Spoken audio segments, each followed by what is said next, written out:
Salut tout le monde. On va faire corriger de quelques exercices de la feuille de TD numéro 6 concernant les suites et séries de fonctions. On va commencer à faire l'exercice 7 concernant cette fonction qui est la somme de la série de fonctions x à la puissance n, sinus nx sur n de 1 plus l'infini. Comme première question, on va montrer que f est défini sur l'intervalle ouvert moins 1, 1. F est de classe C1 sur cet intervalle. Ensuite, dans la deuxième question, on va calculer sa dérivée, f' de x. Et on déduire l'expression de f de x sur l'intervalle ouvert moins 1 est égal à arc tangente x sinus x sur 1 moins x cos de x. Dans cette exercice, on va utiliser le théorème de dérivation terme à terme pour les séries de fonctions. Deuxième exercice, c'est l'exercice 9.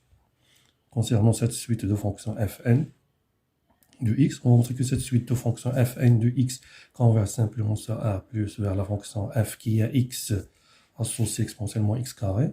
Ensuite, à l'aide du théorème de la convergence dominée, on va calculer l'intégrale de Gauss. 0 plus l'infini exponentiellement x carré dx. On va utiliser le théorème de la convergence dominée dans cet exercice. Pour l'intégrale de Gauss, on va utiliser les intégrales de Wallis. Je rappelle, les intégrales de Wallis, Wn, c'est l'intégrale de 0 à pi sur 2, sinus à la puissance n de x dx. On sait que Wn est l'équivalente à la racine pi sur 2n. Le dernier exercice, c'est l'exercice 11.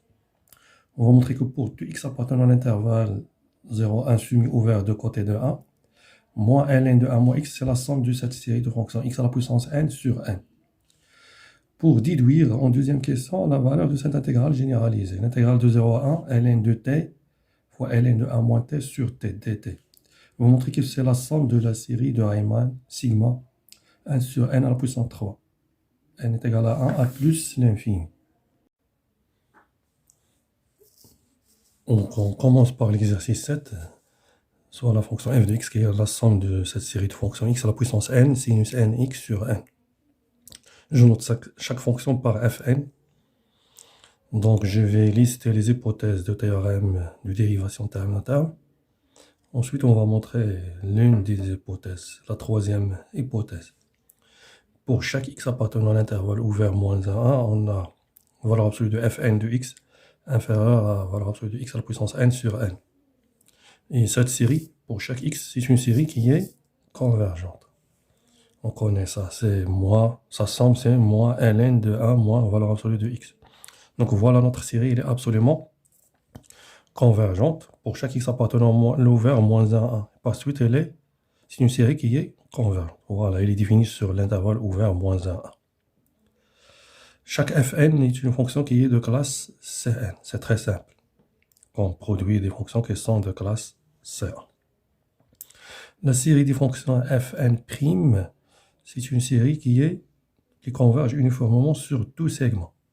Je m'excuse, ici ce n'est pas f' de n, c'est faux. Voilà f' de n. C'est x à la puissance n cos nx plus x à la puissance n moins 1 sinus nx. Il converge uniformément sur tout segment de la forme -a qui est inclus dans moins 1. Donc par le théorème de dérivation terme à terme, je peux dire que f est de classe C1 sur l'intervalle ouvert moins 1 avec, quel que soit x appartenant à moins 1 ouvert, f' de x c'est la somme des fn' x n de 1 à plus l'infini. Je vais montrer le troisième point. Je vais vous montrer que la série des dérivées de fn est une série qui est normalement convergente sur le segment -aa. Et par suite, elle converge uniformément. Pour cela, je vais prendre un a entre 0 et 1. Strictement entre 0 et 1. Quel que soit x dans le segment -aa, j'ai la majoration suivante. Valeur absolue de fn' de x, il est inférieur à la puissance n, car cosinus il est majoré par 1 en valeur absolue. Même chose, le sinus en valeur absolue a majoré par 1. Donc, il est inférieur à la puissance n plus a à la puissance n moins 1. Vu que a à la puissance n il est inférieur à la puissance n moins 1, car le a il est entre 0 et 1, donc cette somme il est inférieure à 2 fois a à la puissance n moins 1. Donc, ça il est vrai quel que soit x, par suite la norme infinie des dérivées des fn', sur le segment -a, il est inférieur à 2 à la puissance a à la puissance n moins 1. Or, cette série est une série qui est convergente, car c'est la série géométrique sigma à la puissance a à la puissance n moins 1. Avec la raison a, ici, elle est entre 0 et 1. Dans notre série, la série des normes infinies de Fn' est une série qui est convergente par suite. Ça veut dire que la série des Fn', il est converge normalement sur le segment moins AA. Par suite, il converge uniformément. Voilà, on a montré le troisième point. Pour la deuxième question, on a quel que soit x appartenant à l'intervalle ouvert moins 1 à 1, f' de x, c'est la somme des Fn' de x. Or, cette expression, c'est la partie réelle du sigma x à la puissance n exponentielle inx, n de 1 plus l'infini. Et cette deuxième somme, c'est la partie imaginaire de la somme de cette série, x à la puissance n moins 1 exponentielle inx. En prenant partie réelle et partie imaginaire, en utilisant les suites, les séries géométriques, je trouve cette expression. Ça, d'une part. D'autre part, cette fonction elle est dérivable, comme composé et produit des fonctions qui sont dérivables. Je trouve que cette dérivée est égale à celle-là. Donc, est égale à f' de x. Donc, les deux fonctions, elles ont même dérivé. Donc, quel que soit x appartenant à l'intervalle ouvert moins 1 à 1, f de x moins f de 1, c'est l'intervalle, c'est l'intégrale de 0 à x, f' t dt. Or, f' de t, je la remplace.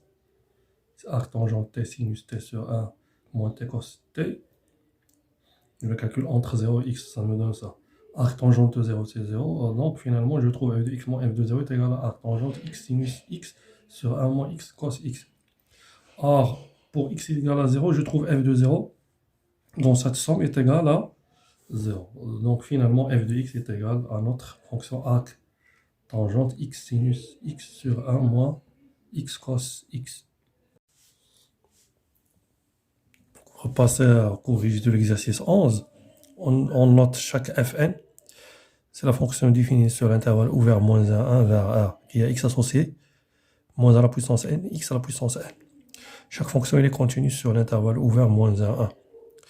La série sigma fn est une série qui converge normalement sur chaque segment moins AA, pour tout A entre 0 et 1 strictement. Pourquoi? Car la norme infinie de fn sur chaque segment moins AA est égale à la puissance n. Et la série de a à la puissance n, c'est une série qui est convergente. C'est une série géométrique de raison A avec A entre 0 et 1.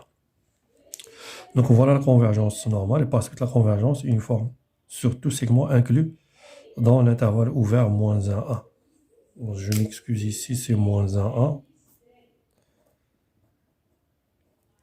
J'applique le théorème de primitivation. Donc, quel que soit x entre moins 1 et 1, j'intègre de 0 à x la somme sigma de fn, n de 0 plus l'infini. C'est la série, c'est la somme n de 0 plus l'infini des intégrales. Je peux primitiver, ça donne moins à la puissance n, t à la puissance n plus 1 sur n plus 1 entre 0 et x.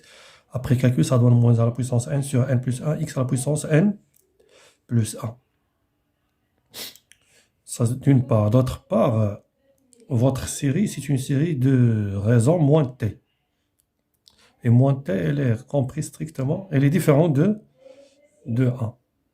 Donc la somme de cette série, c'est une série géométrique de raison moins t. Ça donne 1 sur 1 plus t. Donc cette intégrale, c'est l'intégrale de 0 à x, 1 sur 1 plus t dt. Par primitivation, ça donne log de 1 plus x. Voilà, ln de 1 plus x, c'est la somme de votre série. Moins à la puissance n sur n plus 1, x à la puissance n plus 1. Pour x entre moins 1 et 1, on a moins x aussi entre moins 1 et 1. Et je peux remplacer. À la place de x, je mets moins x. Donc je trouve pour chaque x entre 0 et 1, je mets ouvert de côté de 1, ln de 1 moins x, je remplace x par moins x. Ici. Donc ça donne moins x tout à la puissance n plus 1. Donc c'est moins à la puissance n plus 1 fois moins à la puissance n. Il reste moins 1 fois x à la puissance n plus 1 sur n plus 1. n de 0 plus l'infini. Par translation d'indice, j'ajoute 1 au bas. Donc il part de 1 à plus l'infini. Ici, je retranche 1, ça donne n. En haut, c'est x à la puissance n. Voilà la première question. Pour la deuxième question, pour l'intégrale généralisée de 0 à 1, ln de t fois ln de 1 moins t sur t. Je note cette fonction f de t définie sur l'intervalle 0 à 1, elle continue par morceau. Je montre que l'intégrale est convergente, elle est intégrable par les règles de comparaison. Je réécris ln de 1 plus t d'après cette expression. ln de 1 moins t pour t entre 0 et 1, c'est la somme n de 1 plus l'infini, moins t à la puissance n sur n. Donc je remplace ln de 1 moins t par cette série.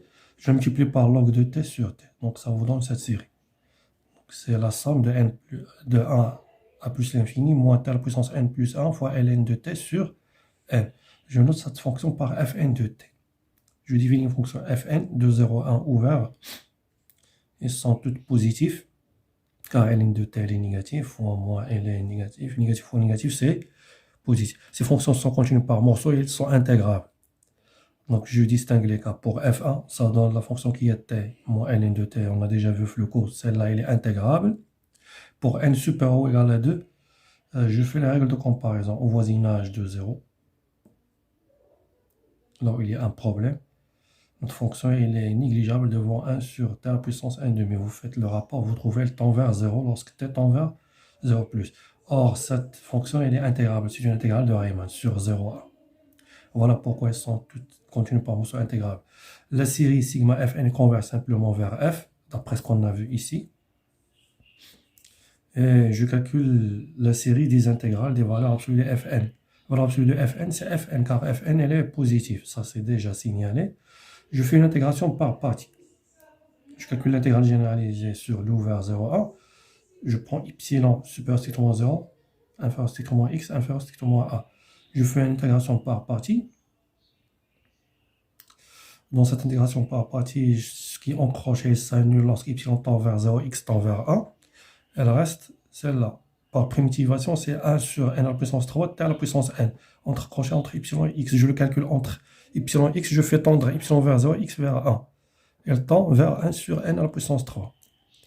Donc cette intégrale, c'est 1 sur n à la puissance 3. La série, c'est une série de Riemann, avec alpha est égal à 3. Donc c'est une série qui est convergente. Donc on a les trois hypothèses de théorème d'intégration terme à terme d'une série sur un intervalle quelconque.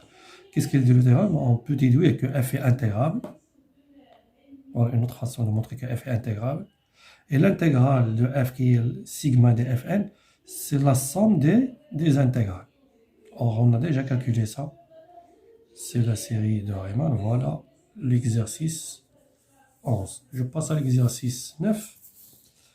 Je considère la suite des fonctions fn, qui est x associé à 1 moins x carré sur n à la puissance 1 si x entre 0 et racine de n, et 0 si x supérieur strictement à racine de n. Pour chaque x, alors il existe un n0 dès que racine de n0 supérieur à x. Il suffit de prendre un n0, c'est la partie entière de x au carré plus 1. Donc, dès que n supérieur à n0, alors racine de n supérieur à racine de n0. Je trouve toujours x inférieur à racine de n. Donc, pour les n supérieurs à n0, j'ai fn de x. Voilà sa définition. Or, cette fonction, pour x fixe, n tend vers plus infini, elle tend vers exponentielle de moins x carré. Il suffit d'écrire ça à l'aide d'une exponentielle ln de 1 moins x carré sur n.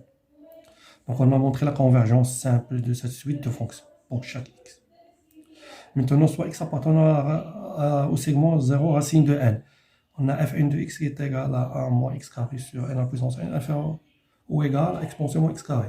Utilisez que la fonction elle est convexe. Utilisez cette inégalité.